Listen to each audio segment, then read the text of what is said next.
Yamaha R1, a motorcycle that makes music.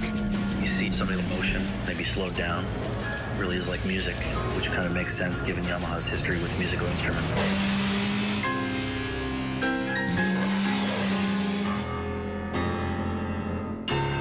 From music to motorcycles, Yamaha has always focused on beauty and design. We were the last Japanese company to begin making motorcycles, but the first to emphasize what a motorcycle looked like. One of the things you'll hear from Yamaha a lot is the phrase kondo.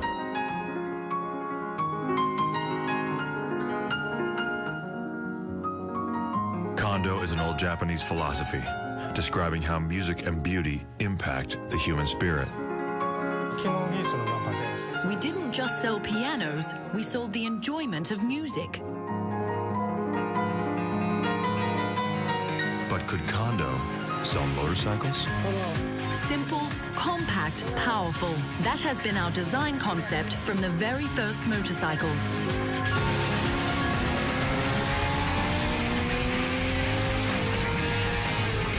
Two very different kinds of music, both influenced by the impact of beauty on human emotions.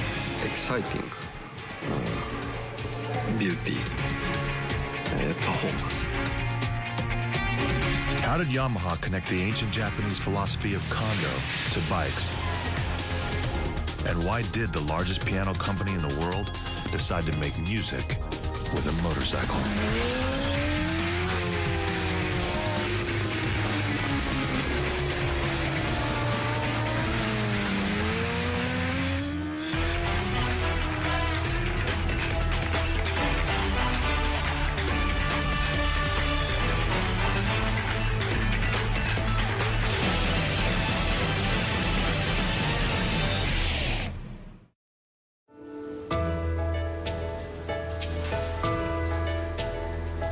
Kondo can describe the sound of a Yamaha piano that represents more than a century of unmatched musical craftsmanship.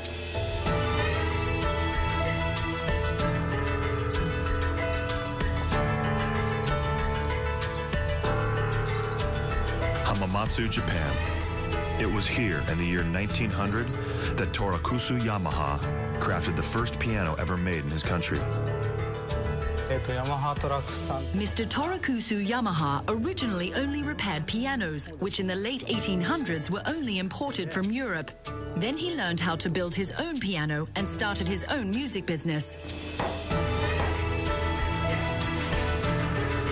Soon, Japan was no longer importing pianos.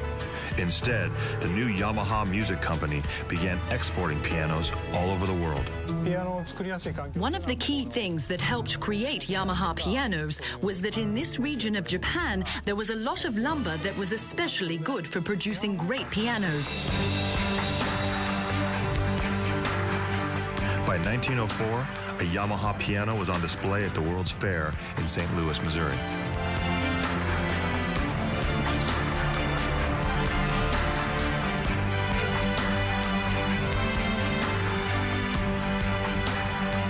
Today, at the Yamaha Motor Company Museum in suburban Hamamatsu, the company still honors its history as the world's largest piano manufacturer, with a baby grand sitting center stage.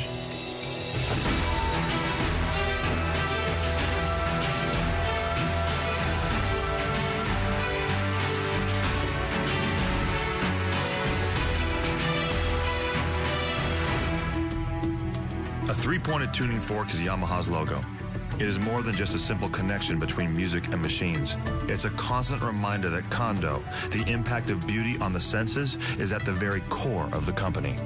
A lot of people are surprised to find out that those are tuning forks, even though they look like it, but people don't make the connection right away until they kind of get involved with motorcycling and find out that the tuning forks are Yamaha, even on a motorcycle. So the connection is there from the musical instrument thing right down to the two-wheelers. But coming out of World War II, no one in Japan needed a piano. Daily living was focused on survival, shelter, food, and inexpensive transportation. So Yamaha asked itself what it could do to stay in business.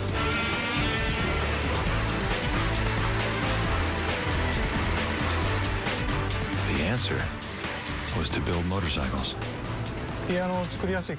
Yamaha developed special metal technologies that were used in the design and manufacturing of pianos.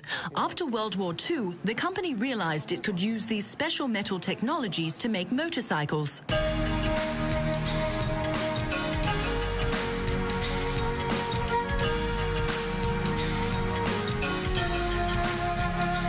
In August 1954, Yamaha introduced its first motorcycle, the YA1.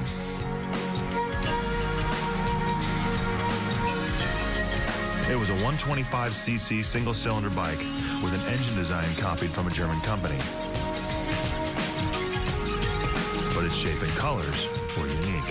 It was immediately nicknamed the Akatumbo. In English, Akatumbo means the red dragonfly. This is the very first Yamaha.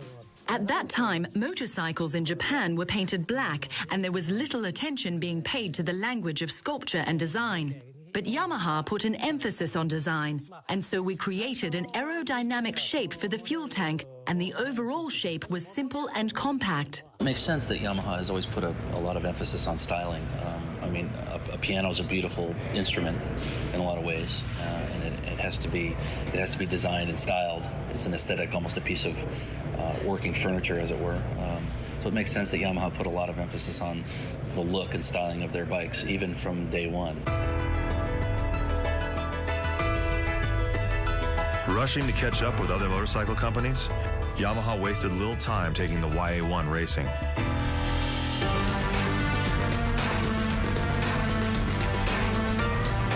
In 1955, just weeks after the first YA1 had rolled off the production line, Yamaha entered the Red Dragonfly in the two most important races in Japan, the Mount Fuji Hill Climb and the Osama Volcano Race.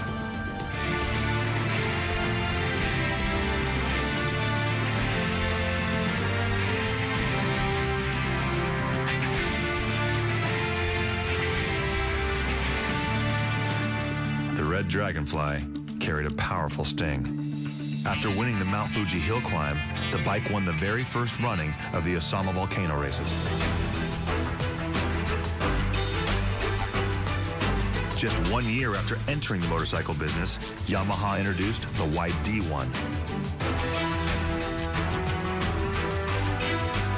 A completely new motorcycle with an engine twice as big as the Red Dragonfly. The YD1 had a two-cylinder, 250cc engine designed by Yamaha engineers.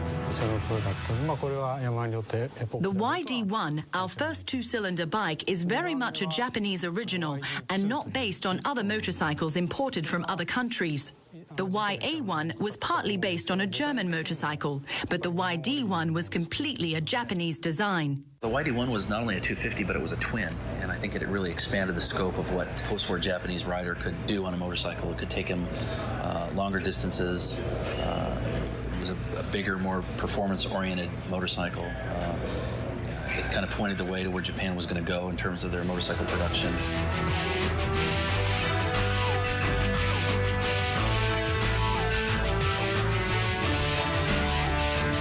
The YD1 would become a classic statement of Yamaha's design philosophy. This is the first twin-cylinder Yamaha. We didn't want to cover the engine or any of the other parts. Letting people see those parts was our design philosophy.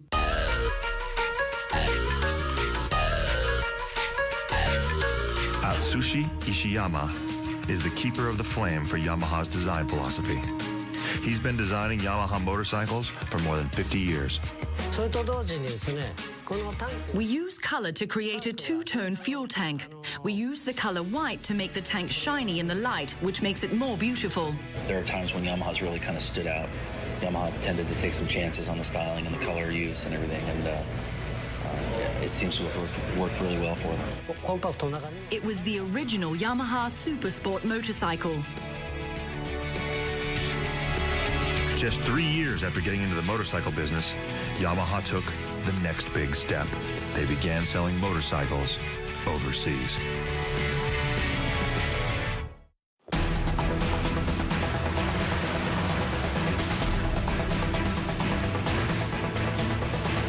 In 1958, the YD-1 became the first Yamaha motorcycle ever sold in the United States.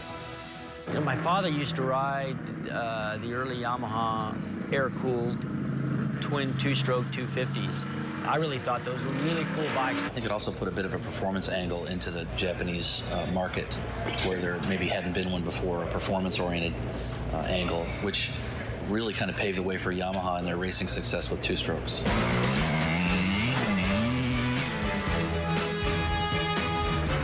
In the late 1960s, Yamaha created the first motorcycle ever designed from the ground up as a bike you could ride on the street or in the dirt.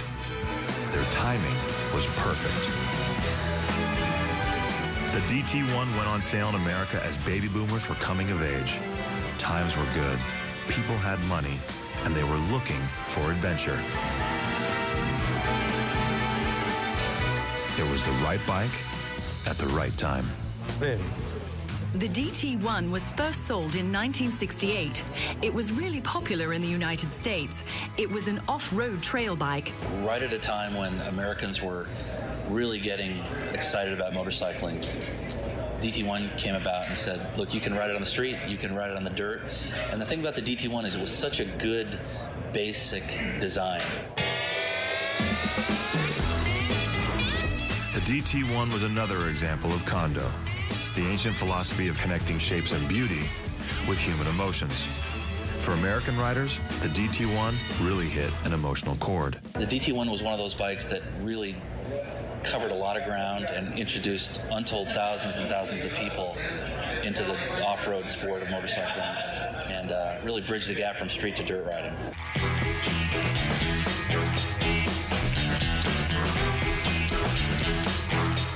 In 15 years, Yamaha had gone from copying a German bike to creating designs of its own.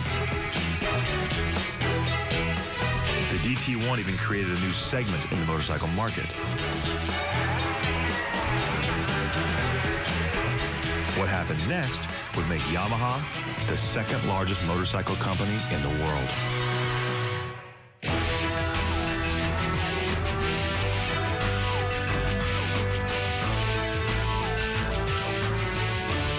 In 1970, Yamaha took a major risk, investing serious time and money in building its first motorcycle with a four-stroke engine. In 1970, we built the XS1. It was a breakthrough for Yamaha because it had a four-stroke engine. Before that time, all the motorcycles had two-stroke engines in which the oil and gasoline had to be mixed.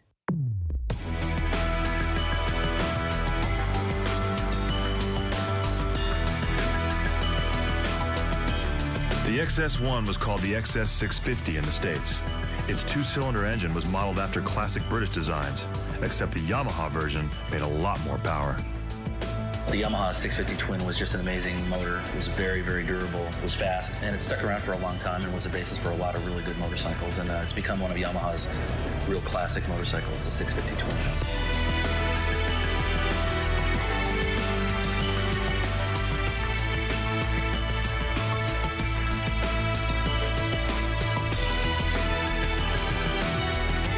The XS650 had one of the most advanced engine designs of the day. But as the 1970s drew to a close, Yamaha would need a new cutting-edge design. A new bike, but one still created with a true sense of Kondo.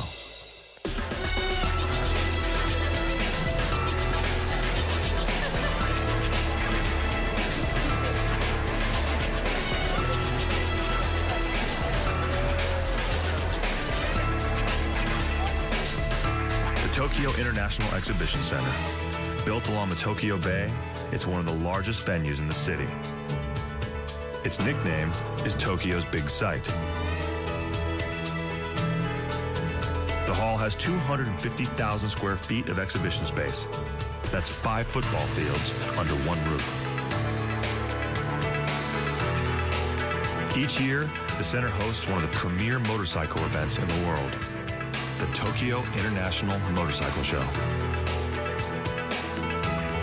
This is where Japanese motorcycle companies always debut their latest models to the public.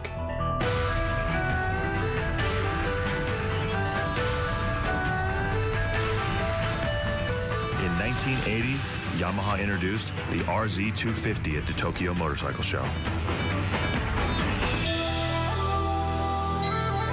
Its shape rocked the motorcycle world.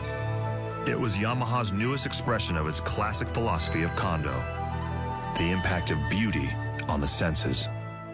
It's very narrow, the knee grip is tight, it's a very organic design. The rider's body can fit into the machine completely. The bike and rider become one.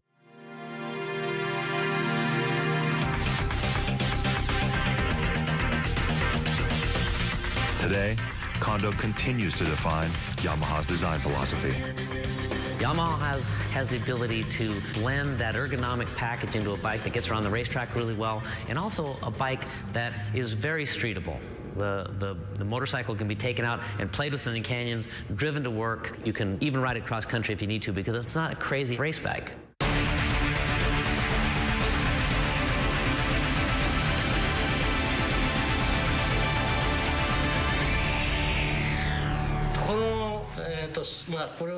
This is a sketch of a motorcycle that represents the union of a mechanical machine with the organic human body.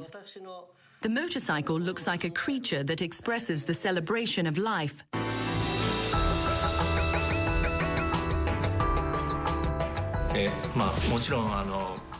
People all over the world have a common appreciation for beauty. When we design, we think, how can we move people's hearts? We believe a motorcycle is a creature, not just a simple machine. We focus on putting emotions into motorcycles.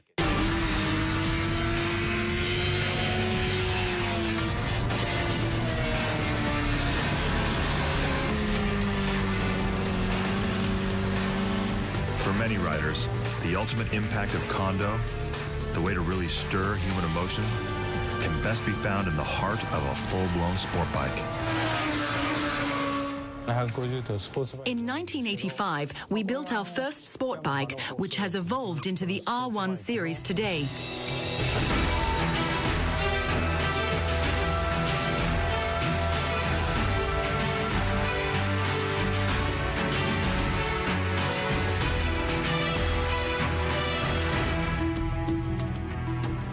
The R1 series was a styling revolution that has influenced the look and shape of almost every modern sport bike.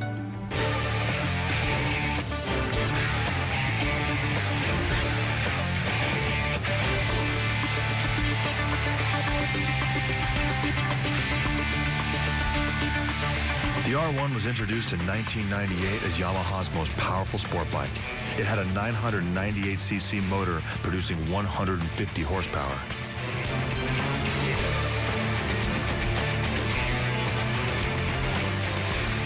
One year later, Yamaha revealed the R6, a 600cc middleweight version of its sport bike.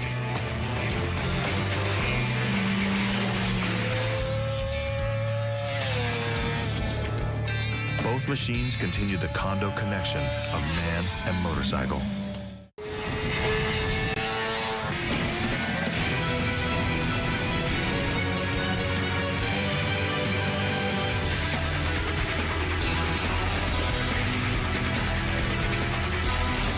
This is where the R1 and R6 are built. Yamaha's huge Iwata factory complex in Hamamatsu.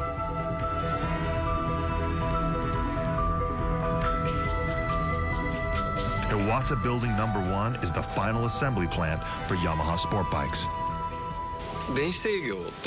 On our newest bikes, the biggest challenge was developing electronic engine controls that would help the rider and provide more of a human sense or human feel to the bike.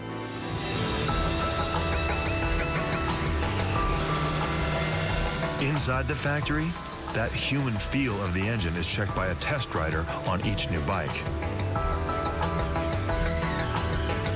Each bike has what's called a fly-by-wire control system. Instead of traditional cables, a tiny computer connects the throttle with the engine. That computer can make 1,000 calculations a second as it constantly monitors and adjusts the engine's fuel and air mixture. It's got fly-by-wire throttle, which to me, that's what we should be doing. We should be leading with technology, getting rid of cables and getting rid of those things and working toward electronics.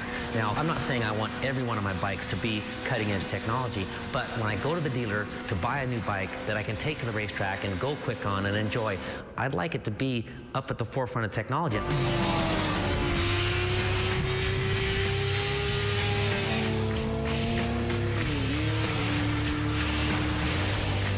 The 600cc motor in the R6 cranks out 130 horsepower. And the bike's fly-by-wire technology makes all that power available almost instantly. Immediate throttle response, big power. For a 600, one of the most powerful 600s you can buy. Just as hard-edged as in anything that's ever been sold for street use.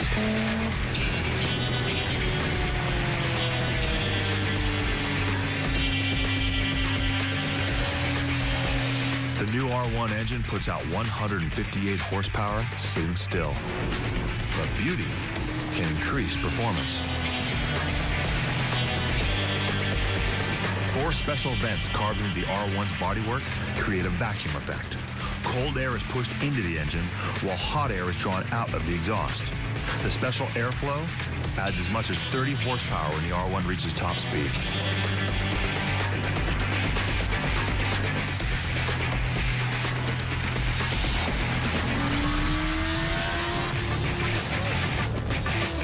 Both the R1 and the R6 have what Yamaha calls a human feel. It's one way to describe the relationship between man and machine, a relationship based on good communication between bike and rider.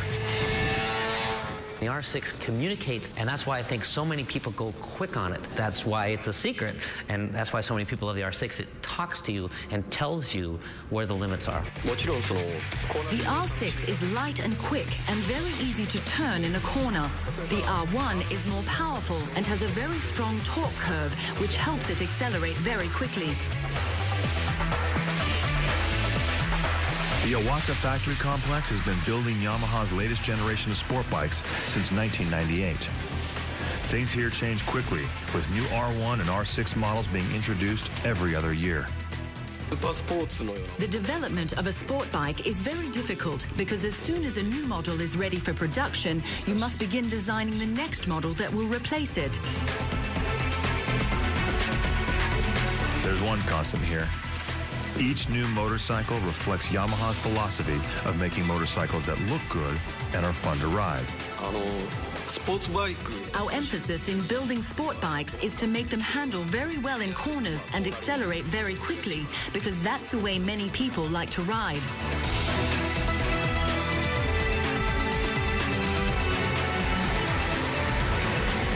But at Yamaha, even the engineers are focused on beauty.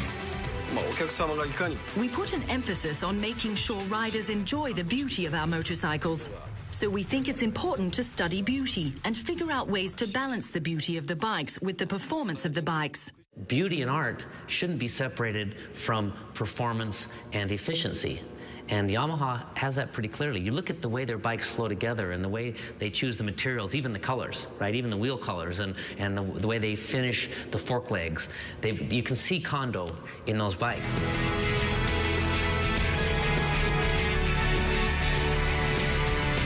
The emotional or feeling side of the R1, that's Kondo.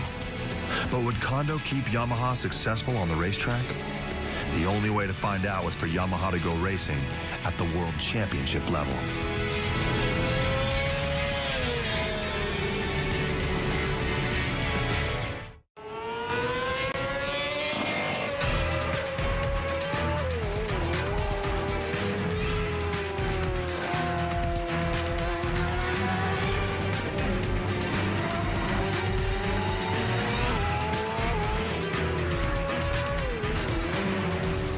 As the last Japanese company to get into the motorcycle business, Yamaha has always used racing as a way to catch up.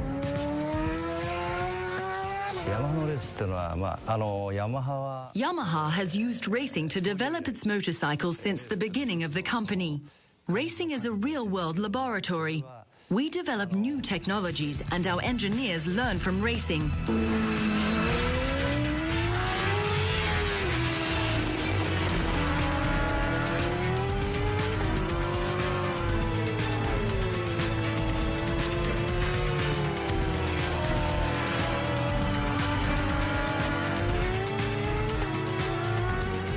Three American riders have played a huge role in Yamaha's racing history.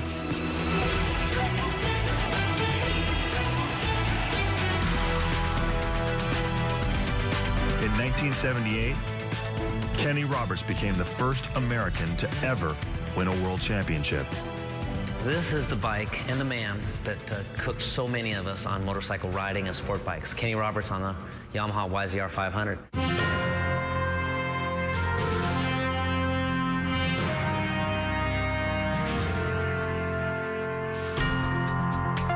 Roberts was not only a remarkable rider, he was a self-taught engineer. He helped Yamaha develop a new aluminum chassis and suspension system for his race bikes.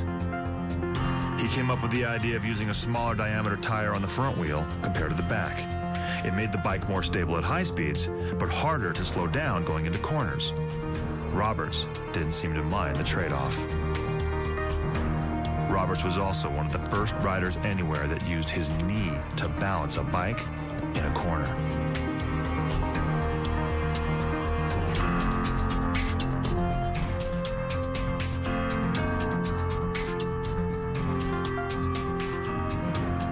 This guy, Roberts, and his bike. For Yamaha, it put him on the map. I mean, here's an American going over and winning the world championship on a Yamaha. In 1983, Eddie Lawson, a young rider from California, joined Kenny Roberts on the Yamaha team. They put him on a Yamaha over there, teamed with Roberts. Robert showed him the ropes, and then Lawson just took over. Eddie Lawson was known as Steady Eddie. He won 3 world championships and set the stage for a third American named Wayne Rainey. Checking out Lawson's bike is an example of the progression of Yamaha, and he developed that bike into something that Wayne Rainey then took on and won championships with.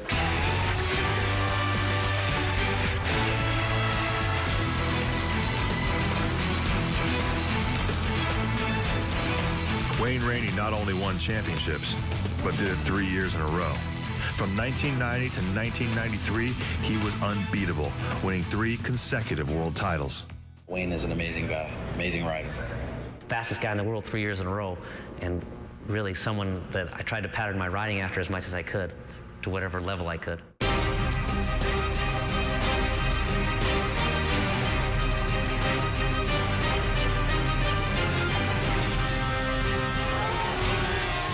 Wayne Rainey rode a Yamaha race bike called the YZR 500. It was wickedly fast, with the emphasis on wickedly. There was times, not a lot of times, that I could ride the bike and be ahead of the bike, and I was in control totally. I knew exactly what the bike was going to do before it did it. Those 4-cylinder 2-strokes were just nasty, ugly things that want to throw you off at just about any moment.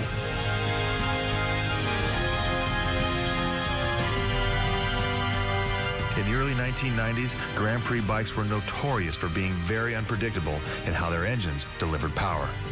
You could go from 90 horsepower to an instant 150 horsepower in the matter of a few hundred feet. And that's where the thing exploded, and that's where they were the most difficult to ride.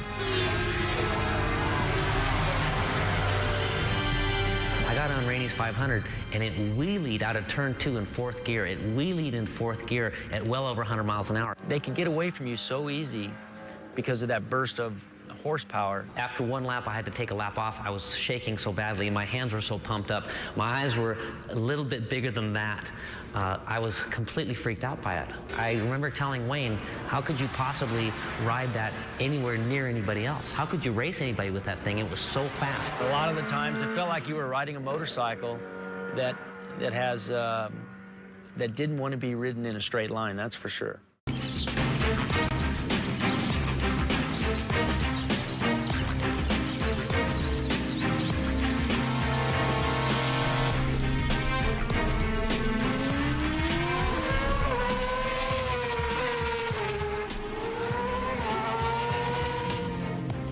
This is Wayne Rainey's favorite racetrack, the Laguna Seca Motor Speedway in Monterey, California. We're one of the top 10 road courses in the world, and because of its technicalities and because of its elevation changes.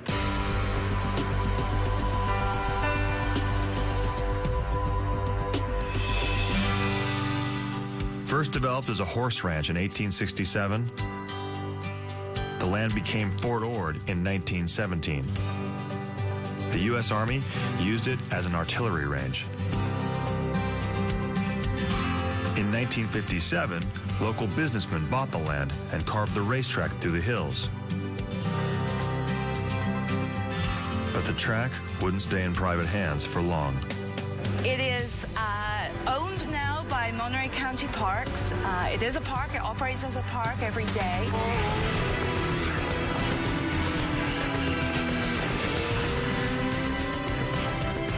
A park that would become Wayne Rainey's backyard.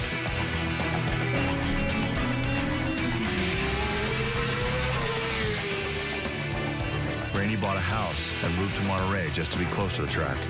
That's just one example of his passion for motorcycles.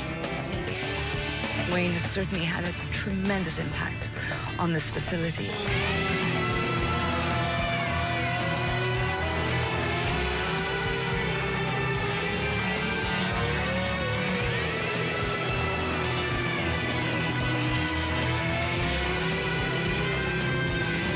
In the mid-90s, Grand Prix bikes were so fast, Laguna Seca was no longer considered a safe racetrack. Wayne Rainey convinced Yamaha to fund a total renovation of the track. Rainey is the man who brought international motorcycle racing back to Laguna Seca. All of us that have been lucky enough to attend the Grand Prix at Laguna Seca should thank Wayne Rainey. He's the one who really forced it together. I think he just basically browbeat Yamaha into sponsoring the deal and putting up the money to make Laguna Seca a Grand Prix venue. We needed to do about $3 million worth of safety improvements for the riders, and Yamaha was right there.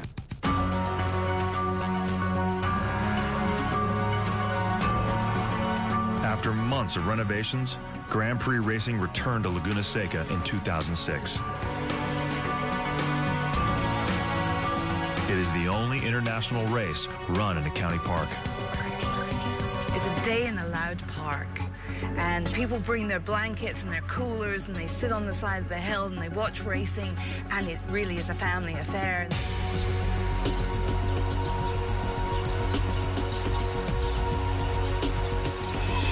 Yamaha and Rainey share a long, successful history at Laguna Seca. Rainey won 3 Grand Prix races here.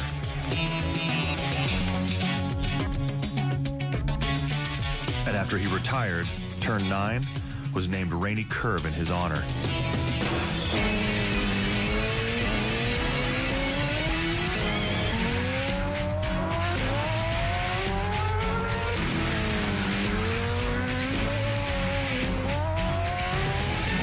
Right before Rainey Curve are turns 8 and 8A, known the world over as the corkscrew.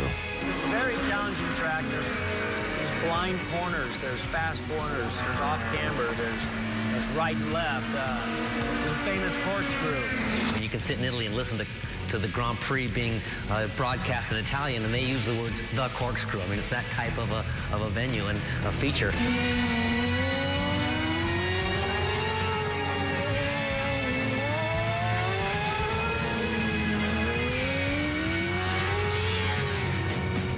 The corkscrew is one of the most difficult corners on any racetrack in the world. It is a blind left-hand turn followed by an immediate sharp right as the road drops 300 feet down a hill. You could actually get both wheels off the ground when you change direction. Going down the corkscrew. The corkscrew is one of those things that every lap through it, I don't care how fast or how slow, it's always going to open your eyes and really make you take a big deep breath when you go off of it. Way different mindset going through there than it is anywhere else on the track.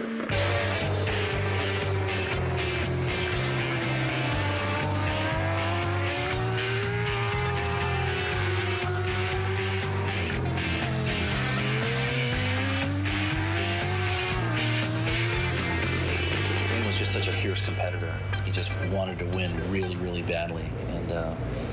And so did Schwantz at the time. That's why the two of those got into some pretty heated battles over the years. And I guess the problem I had was I was always trying to chase that guy Rainey through it. So maybe the front wheel was in the air, but it didn't really where I wanted it to be. It was the only way I could try and keep him in sight was if I wheelied all the way through it. Wayne Rainey and Kevin Schwantz are two of the heroes for younger generations of American motorcycle racers. You looked up to guys like Wayne and Kevin Schwantz, who had these incredible heated battles, plus they're Americans, you cheered for them. They were your heroes.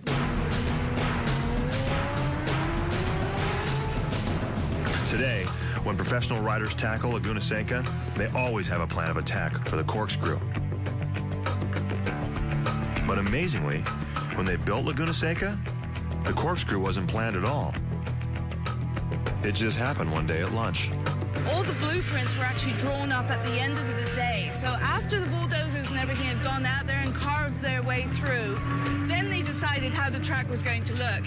The corkscrew happened that way. We got to the top of the hill. The construction boss said, I'm going for lunch. Get down this hill any way you can. The pavers are right behind you, hence the most famous turn in the world, the corkscrew.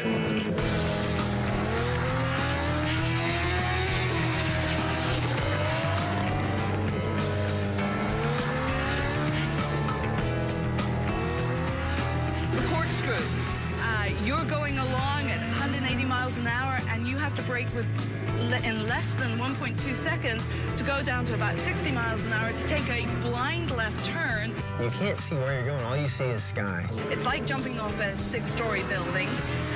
You leave your stomach somewhere back on turn 6 and collect it the next time around. The whole time you're white-knuckling. You're scared, and you go, oh, God, I'm coming into Rainy Curve. When even the pros admit they're scared of the corkscrew, you know it's a tricky corner. But that's the point. They're built to be challenging. You're supposed to be racing out there, not just driving around.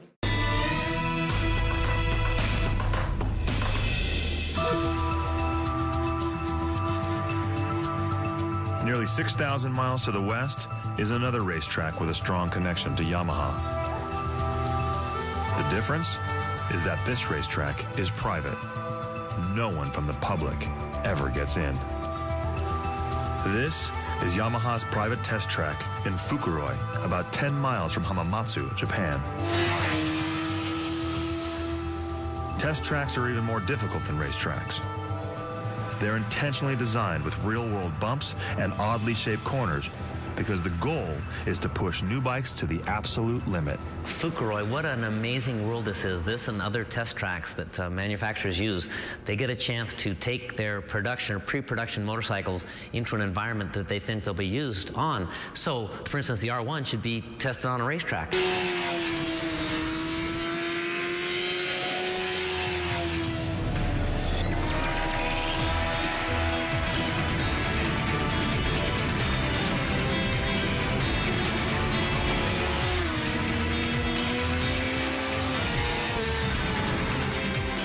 The R1 and R6 were both tested at Fukuroi. In fact, since 1969, every bike Yamaha has ever made has been ridden here. Some by factory test riders, others by Yamaha's world-class racers.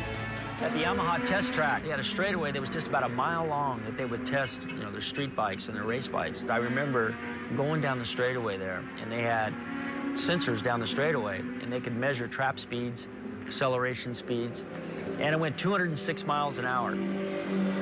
That was back in 1990, and so we thought we had a real weapon that year, and in that year we did. We went on to win my first world championship.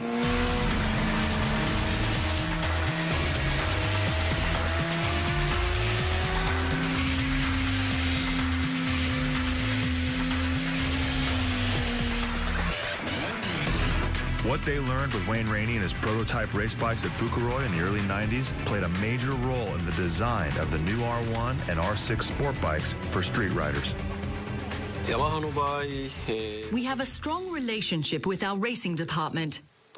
We share the same designers. When we develop a new model, we get all kinds of information, including the latest racing technology.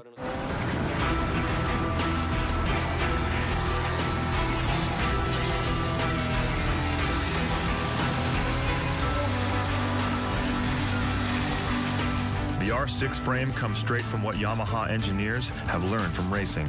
It's strong, light, and remarkably compact. Put that all together, and you have a motorcycle that really likes to carve through the corners. That's great on the street, but at Fukuroi, good handling is an absolute requirement. R6 is a different bike. I mean, of any of the 600s, race bike for the road. You get on that bike, the harder you ride it on the track, the better it works. What really strikes me every time I ride an R6 is how unbelievably quick you can go into and through corners. The chassis is so hooked up, it's got so much front tire communication, and that's what a rider wants at any level. We would like to know what the tires are doing.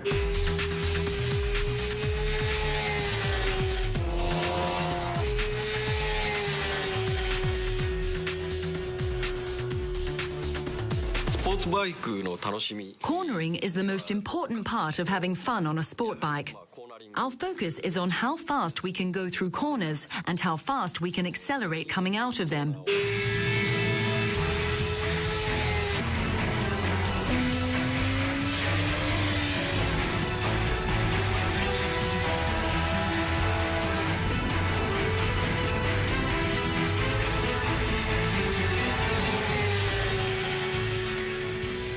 There is a direct link between the very first Yamaha and the newest R1 and R6.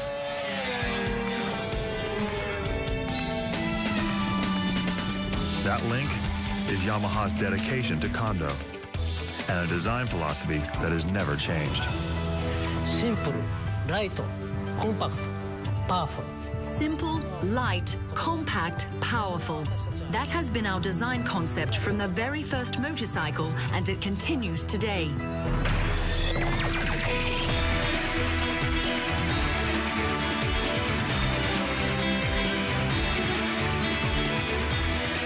Even when a designer's idea of beauty threatens to compromise performance, Yamaha doesn't flinch. I'll give you an example. Imagine that a designer creates a beautiful exhaust system, but the shape reduces power. When that happens, we challenge our engineers to find other ways to recover the power. Often, this requires additional effort, but we want to keep the beauty.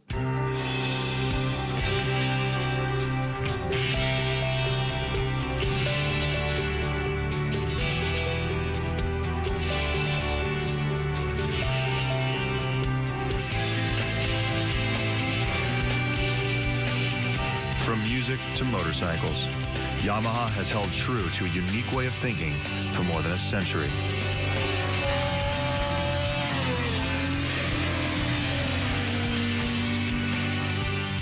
A way of thinking in which a very old Japanese philosophy, focusing on beauty and human emotions, continues to impact the very latest instruments and motorcycles that bear the Tuning Fork logo.